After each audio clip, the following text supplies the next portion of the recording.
course. His daughter, about 5 months old. Yeah. Yeah. Come on. Party. And of course, shout out to our mamas out there too. Spider Tip, of course. I got to meet Hal's mom at the Open. Yeah. Super nice family right there. Love it. Also love to see VKG, APAC South.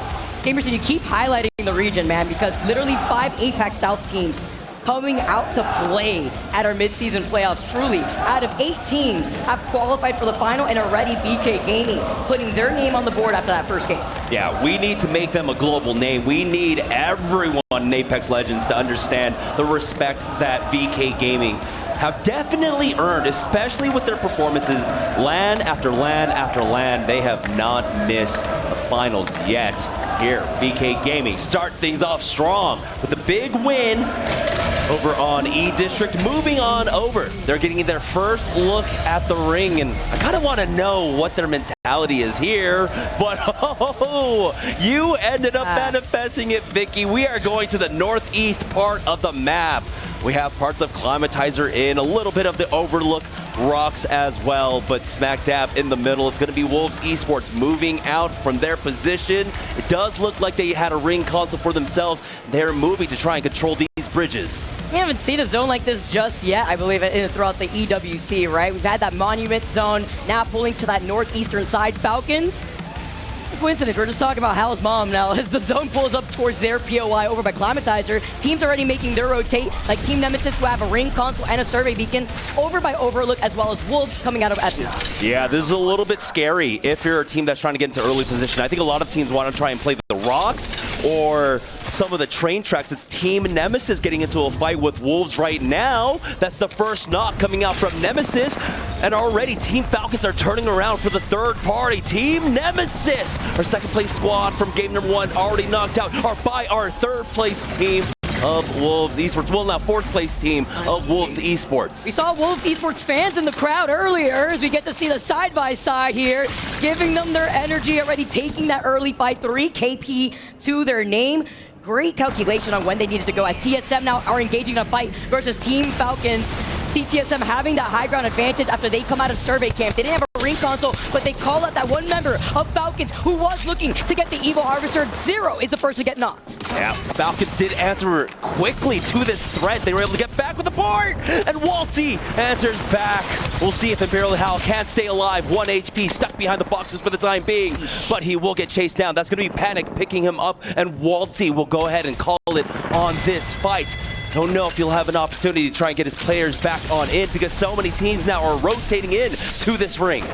I mean, the script writes itself. TSM now immediately engaging on Falcons, finding 2 knocks, leaving only 1 member alive for Falcons. EMP coming out. It's just Waltzy alive here in that crypto drone. But TSM understands. We were highlighting Panic. We just had the interview with his dad, who sees the success here, who sees his son popping off. Panic now, trying to find him. He runs right into Waltzy. What are the chances? I mean, he knew. He heard the drone. He had to just find him when that crypto's invincible, and he just happened to be right in front of him. He hits him with the peekaboo. Team Falcons, unfortunately, get distracted by the fight that took place to the south, and it took them a little bit too long to respond. Even if they had the altar portals to get them back all the way to the north-hand side, you saw the positioning coming out from TSM. They had a great arc of fire set up on them, and the positional advantage. As soon as they got that knock onto Zero, they chased him down. Imperial Hal to go down. Waltzy just not in position to help out. A lot of teams moving into this zone, going all the way up towards Climatizer. They are expecting it to continue to pull up to the north-hand side. That remains to be seen, though. Some teams now rotating in from the zone from the south side. Enter Force 36, Rock Esports, Kinotrope, all on the path to actually meet up over at Fragment fairly shortly. But for Na'Vi, they are taking their time. Again, this is a long rotation for Na'Vi. Coming out from Dome, might as well pick up every last bit of loot as you can. This is World's Edge. Yeah, just play objective, you know, when the zone's pulling over to that north side. There is going to be a pretty big pileup, though, eventually. Fnatic, 100 Thieves, S8UL, Furia, who have already found themselves on the north side of Overlook. And with the teams that are now rotating, it's important to also highlight the objectives that are on the edge of this zone, that things that these teams could try to gatekeep other squads, since the main objective in match point format is to get to 50 points. You want to be able to frag out. Aside from getting that 12 points that you get from winning the game, there is a ring console over by Monument, a survey beacon too, closer by Fragment, another one over by No Name, as we see the replay here from TSM. So they lost out on Zero originally because Zero was trying to get to the Evo Harvester north of Survey Camp, because I don't believe there was an Evo Harvester by Climatizer. Sure, they could have gotten that information. That's why they sent Zero out, being on that ultra to get right back into position with the ultra ult that you were talking about, Jameson. ESM going to utilize that Alter just to check their low ground, and it is clear for the time being, but they've got the Newcastle setup, so they're going to play a little bit smaller for now. It's not the same kind of defensive setup that you would have with that Watson getting banned out so early on, but you have to imagine just keeping your back clear is going to be nice for them. I like to see that FFF working into this composition that they're running with the Catalyst and the Crypto has opted for the Alter to pick up that blue perk that is the support perk. So when you get the res, you get that passive healing as well as being able to remotely loot your teammates' death box and get their banner, as well as getting a Moby. Could come in clutch if this pulls out into the open. You could use that Moby for some extra makeshift cover. Kenotrope still on the high ground, where we saw Jen Burden get a knock from 100 Thieves with that 30-30. Yeah, 100 Thieves, basically dead center of the zone right now, but VK Gaming should be able to recover him and get him back into the game. QQ ends up going down again. I think there was an interesting stat on the walk-in where during their pool play, VK Gaming had the most knocks, or were knocked the most, despite their performance in the group. And there was one E-District game in particular where I remember QQ consistently just getting knocked down every 10 seconds or so. They were stuck in one of the stalls in E-District. Someone had sights on their toesies, and he was going down every few seconds. Right, and there it is again. VK Gaming want to be able to pick up that, I don't know if I want to say it's an award. I mean, but I guess that makes sense. They run the Newcastle here too. Well, Phony then gets QQ again. McLovin wants to also put his name up on the kill feed, is able to get that knock onto IOI from E36. NIP looking behind him to make sure that no team walks up here on the next side of zone, because they have information. QQ, High Purples, now taking turns from 100 Thieves to rotate how many knocks they can at least put on the stat board. Stat farming, liable ace. Now for Fnatic joining in, QQ will fall once more. I need to just know what's going on. What is going on with VK Gaming right now? I see them in position. I see them playing inside the truck. That's why. They're playing inside the truck right now. We don't have Watsons, and so a lot of utility can get in there, but also we have so many teams with the long-range options. So QQ, he's on the verge of instantly bleeding out the next time he ends up getting knocked. I mean, they've dropped down their Evo shields out here too. They're up out here.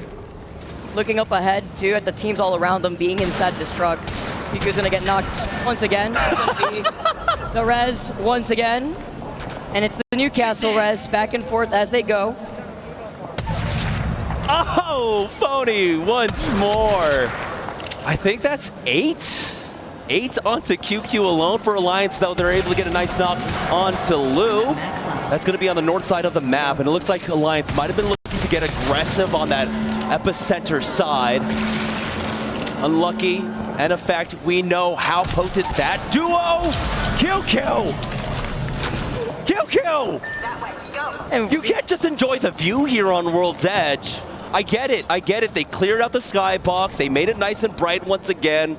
But that was years ago. You've enjoyed this view plenty of times, QQ. All right? It's okay. It's okay. They have their armor shields right there at their feet here, so it's inevitable at this point here to get taken out.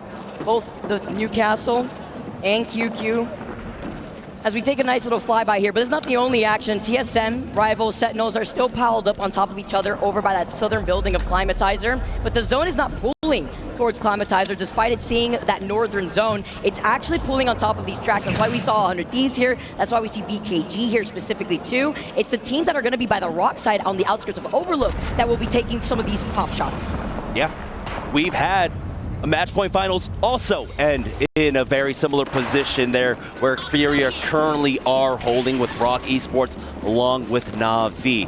Looks like a finisher onto No Name of Wolves from Fnatic. Fnatic maintaining activity in that spot for themselves, but they've got to be a little bit careful. They got Alliance that are back right now. An Alliance push up on them.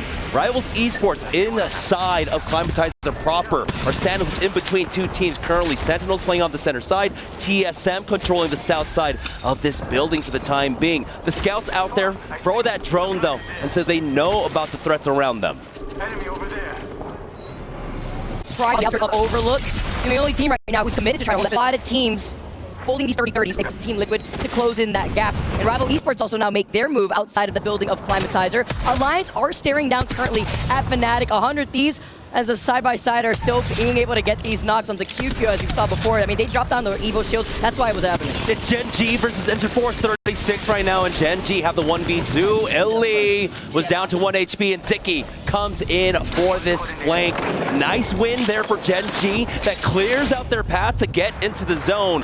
But as they're resetting, as they're getting the reses and healing up, Kinotrope Gaming and Ninjas in Pajamas are moving. But this was the threat of Alliance now pushing forward on to Fnatic. The Catalyst wall has been thrown down, but here are the nades from Unlucky. Effect tries to charge forward, but he's taking a lot of damage, but it's Unlucky consistently throwing down the support nades. Oh my gosh, Unlucky. I mean, with the Fusey out here too, the Arc Stars, the nades, literally booted and evicted Fnatic off of this high ground. It's really only Colonel Garcia with the red Evo. He's got the red helmet on.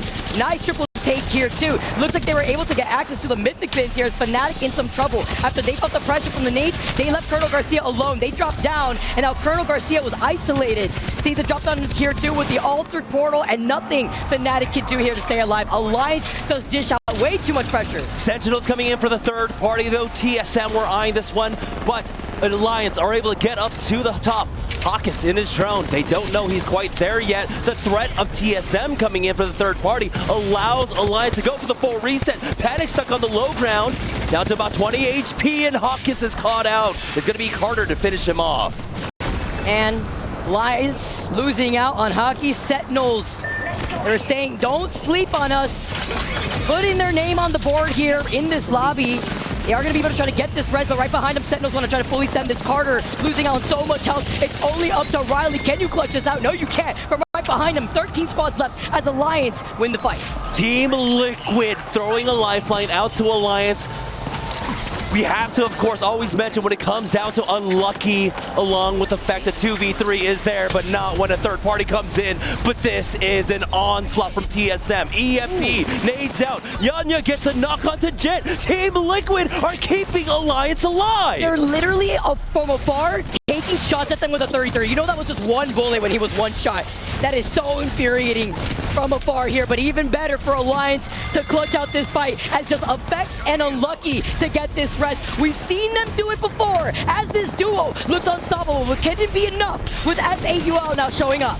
S8UL Wolves, who just got knocked out. Alliance finally go down. S8UL pick up nothing off of this one, but they will stick around for the time being. TSM, Ninjas in Pajamas, all stacked up on Murder Bridge as Ninjas in Pajamas. McLovin takes a lot of damage here, but he'll be able to back off. One drops down. Sharky and Jess go down. Vayne bleeding out on the floor as they want to finish off this fight. Well, having to be careful, but McLovin's going to be able to call in or see if you put up that cat wall, then having to navigate over into that Void Nexus.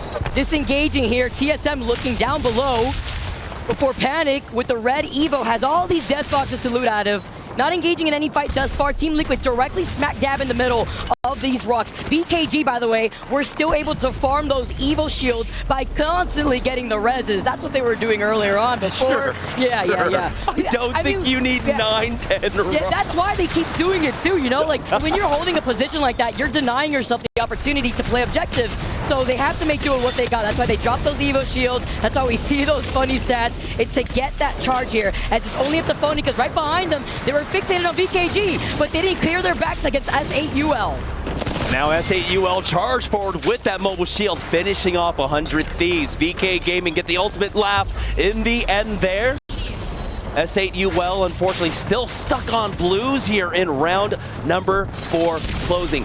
VK Gaming holding on the northern side up against TSM. Catalyst wall out. VK Gaming might get sandwiched here by S8UL, but they can turtle up. There's the knock onto Jesco. Once again, Team Liquid coming from afar, taking some of these kills, but it keeps VK Gaming alive for now. And here, VK Gaming now down to the wire. TSM Panic continuously still picks up KP here, but getting pinged from afar by a G7.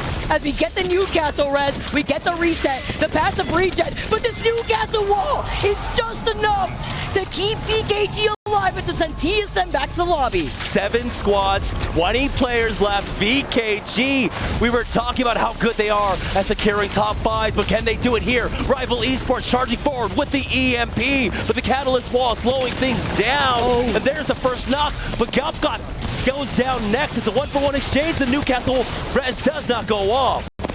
I don't want to see this out here. The way we've been seeing Apex South pop off of EKG still alive. A flow having to try to jump over the deck boss because now Team Liquid trying to capitalize on the opportunity on the 3P. Rival Esports get eliminated. 5 squads left. And luckily for Team Liquid, who have moved here early with the Alter Void Nexus, have found themselves right back where they belong. I thought they were going to have more KP for themselves with how often they were showing up on the kill feed, but it was just a lot of knocks after knocks from range. Still, they've done a great job of whittling down that northwest side of the map, have Team Liquid. They have to deal with Na'Vi to their east, who are working on peppering them, and they've got Ninjas in Pajamas just below them. 2 teams to the south right now. It's going to be Gen G and Rock Esports. I believe Gen G on that height, Rock Esports will get dropped on. I want everyone to pay attention to Navi's positioning right now, because if they clear the 2 teams that will be moving in from the south side of the zone, it would be Gen G and Rock.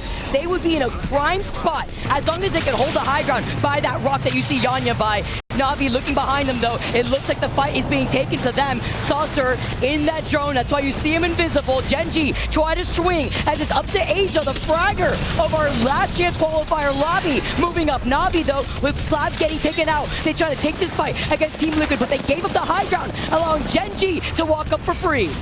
Now they're just down to Uchako here as they get eliminated. Team Liquid trying their best to reset, but they don't get that time. Ninjas in Pajamas in full swing, trying to get around this Newcastle wall. They lose out on McLovin throughout all of this. The third party, though, is going to allow Ninjas in Pajamas an opportunity to go for the reset. And Team Liquid still alive here. As I say that, they get taken out. That last player here, Ninjas in Pajamas, playing off this low ground, looking to see if they can get the res, but Gen G have to split their attention, make sure nobody's going to walk up behind them. Because in the action that we were talking about, Na'Vi, Rock have been taking their time with the fights happening in front of them. Rock looking to see if maybe they can wrap up on the other side of Gen G. This is a scary proposition. While it is quote-unquote God's spot, Alter is still alive in this lobby. Rock and NIP both have it. They can get up onto this high ground instantly, so Gen G have 360-degree threats that they have to watch out for. They know where the teams are, but they can appear at anywhere. It's about trying to hold on to your utility. That Ashe needs her tether back. And that's the one thing Gen G doesn't have. They don't have an Alter. They have the Ashe, Crypto, and Fuse instead. Meanwhile, Rock,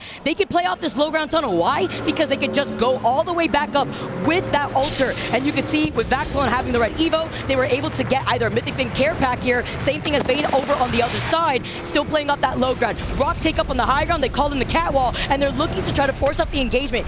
Bait that out as NIP will be looking to try to 3P this since they're on the low ground at disadvantage.